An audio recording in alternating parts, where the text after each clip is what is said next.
So one of the questions that I'm asked many times is, well, how do I know if my app idea is any good? Very easy. Two ways you can know this. Number one, look in the App Store and see if there's something that's like yours and see what type of traction it has. Does it have lots of downloads, lots of user feedback? Is there positive reviews? That's one way to see if you have a good app idea. It's really simple. Just go to the App Store, put in keyword search, and see what comes up.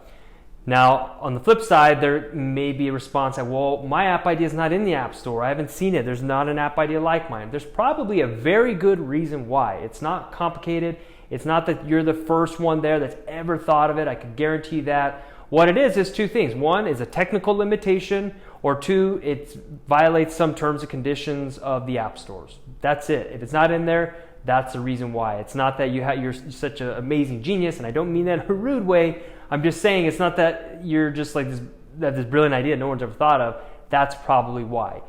It's very, very rare. I mean, extremely rare. We work with anybody that's never had a Me Too app idea. Everyone has an app idea because they see something that's doing really well, and they're like, hey, I could build something bigger, faster than that one, and they go and build that app. So it's okay to pivot. That's all right. Everyone can do that. You can always pivot on your app idea. If people didn't pivot on app ideas, there wouldn't be an Uber, because many people don't know there's Magic Cab. Well, Magic Cab was the idea of hailing a cab whenever you want. It failed. Uber adopted that model and said, why don't we hail a black card? Anytime I want, on demand, a black card, come pick me up.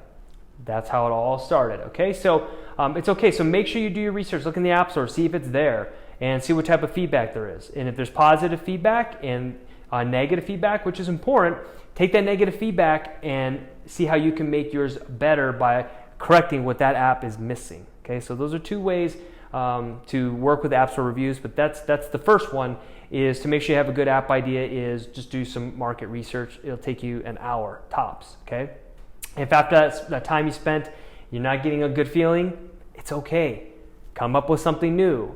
Ideas happen all the time, so don't get married to your app idea if there's something there that if you don't see what you like. How about that? Okay, but that's the first way to know if you have a good app idea. The second app idea is, I talk about this in other training, is the third grade test. Very simple. Find a third grader or someone within that age range and tell them, here's what my app does, and tell them what it does, and then see if they can repeat it back to you. If they have a hard time remembering what your app does or miss key details, it's too complicated.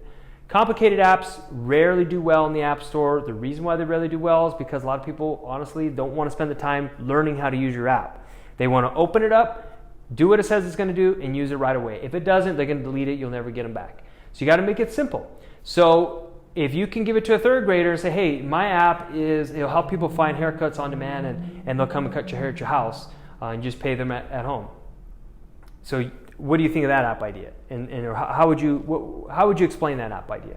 And if they come back to you and say, well, I can just have someone cut my hair at home or cut my hair at my house.